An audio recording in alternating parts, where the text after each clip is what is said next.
family members. This morning, I come to you to talk about skills.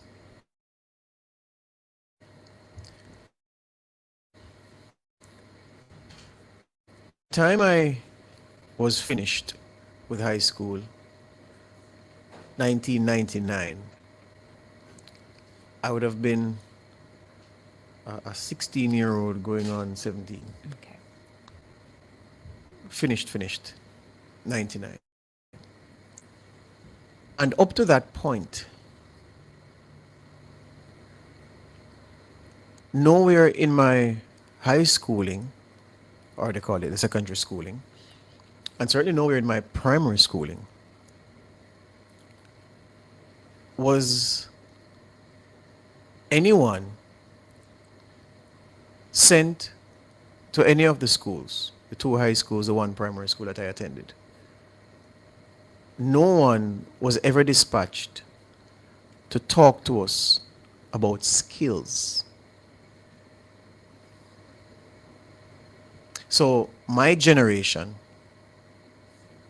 I can speak broadly because I have the experience of one primary school, two high schools, personal experience. Nobody ever came from, say for instance, the ministry then. Nobody came from the ministry or from the government to gather us together, as so many different groups did, gather us together to talk about skills. So that generation who went into entrepreneurship, who went into family businesses, who went to areas of skill, went there by their own. It wasn't any prompting from the school, it wasn't any organized activity from the government. They were just sucked into it, some by familial connections, others because it was what was on offer. That's how they got there. I would imagine that generations after mine had the same experience. Now we are talking about a serious skills deficiency, a skills gap. And I know it's not all about the Heart NSTA Trust, Heart Trust NSTA for much of the time, Heart Trust Heart. It's not only their fault because they are doing as much as they can. But I blame successive governments in this country for where we are now with this skills gap, because the opportunity was missed to package skills and market it to successive generation of children as something that was a worthwhile endeavor, the learning of skills. Now everyone wants their child to be elite.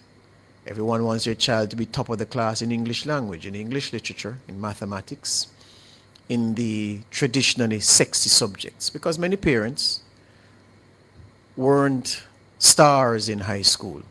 They weren't academic stars, certainly. And of course, they live vicariously through their children. So they force their children, they spend a lot of money, a lot of extra lessons, a lot of time trying to push the children because they want to drink off the success of the children. Nothing is wrong with that. But they do so funneling the children into areas where they really are not strong or they are not interested in, and skills got ignored. So now we come to a point where the serious conversation started about 3 years ago about the importation of skilled labor. There are several big businesses in this country which still can't expand because of a lack of skilled labor. The opposition has sounded out and said, boy, no to importation of skilled labor. There are enough Jamaicans here to train up. I look around and I don't see those Jamaicans, but maybe they're seeing something that I can't, which is entirely possible. We have a nation to build from this point, and we're being hobbled by our sore foot. And our sore foot is the lack of people skilled in the areas that are needed right now. So you have to look at the people who control policy. You have to look at the people who drive development agendas. And you have to ask yourself the question, well, where was your investment in the generation of children or youngsters coming up through your education system, where you prepared them to provide the skills you need today? And of course, one of the easy answers will be, well, they all migrated. Rubbish. Almost said balderdash, but I think that has run its course. Yeah? The people, we are a country that produces a lot of skilled workers in narrow areas, I believe. Certainly in education, certainly in nursing. We have accountant for Stone Dog, people in the marketing. There are some areas where there is a surfeit amount of talent produced year over year by this Jamaican education system. And yet, there are other areas where skills are sorely needed, where those skills don't exist. And so you have to look governments squarely in the eye and say, well, what were you doing? What was the PNP administration of the 1990s doing with that uninterrupted run? What foundation did you put in place so that you could reap the rewards of the skilled youngsters you were training from then? And it doesn't mean that somebody who liked the traditional subject areas, somebody who excelled in those areas, was not to be, was in the traditional areas, the sexy areas, have now taken on a skill. People are talking about doing plumbing. I heard you on Sandre while I was going to the event on the weekend. Yeah? People are taking on, and many people now have a portfolio of abilities because they recognize the gap, the money-making opportunities, the opportunity to make themselves greater. Some of them noble, the opportunity to contribute to nation building. And I say PNP administration of the 1990s, but it's not them alone.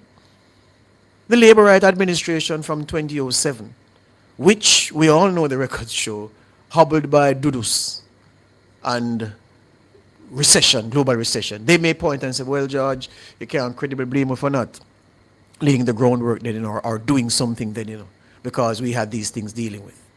It may be a reasonable excuse, it may not be. Because there still was the opportunity rather to do something where that is concerned. Now, the central part of my argument is, and I want you to hear me clearly, I'm saying our governments, successive administrations, both parties, have let us down because when HEART was created and then established, there was never that national campaign to make skills sexy. There was never a concerted campaign to say to parents, listen, don't feel bad if your little boy or your little girl don't have the head for law and medicine and the noble professions as they were then. If him like welding, if him like woodwork, carpentry, if him like things to do with electrical, if him like or she like other areas, construction, don't dissuade them. Don't say, Lord God, the boy head tough. He now come out to nothing. Lord God, the girl I go take man early because she now do well in the traditional areas.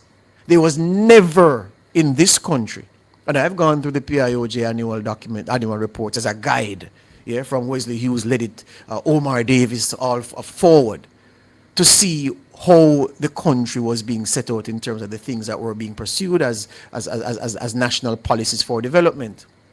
And because we made our main training agency unsexy and seen as a dumping ground for the dunce and for the limited and for those children who were disappointments to their parents, we are now here in 2026 talking about, Lord God, we don't have enough skilled workers. They know what did expect. What was the investment we put in? Isn't it true that you reap what you sow? Then we did sow nothing. And we are reaping nothing. So why are we bawling to the high heavens? There is an opportunity. Now, I've heard a lot of talk about STEM and STEAM over the past last 10 years, since Wholeness got a known mandate in 2016. The proof of what we have said about STEM and STEAM is not going to be evident now. It is perhaps 5-7 years from now. We will see the benefit of this investment and this policy direction. But sometimes we, the public, get lost in the scandal and the labor right this and Wholeness this and Golden that and Portia this and Bruce that and PJ this and Siaga that and everything that comes with it. That we lose sight of saying, wait a minute. What are my leaders doing to secure the future by making sure we have what we need to take that next step. Jamaica is making a next step right in front of our eyes. But the process of movement is being retarded because of the lack of skills in some critical areas. And we can all band together this morning and look at the labor right them and the comrade them and say, over time, uno, you all failed us. But what is past is prologue. It gone. What do we do from here? What lessons are we learning from the past? What are we going to do about a national campaign to make skills sexy?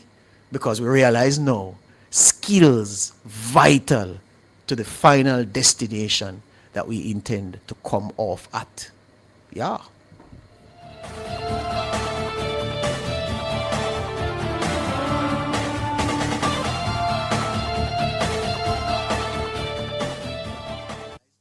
The Ministry of Health and Welfare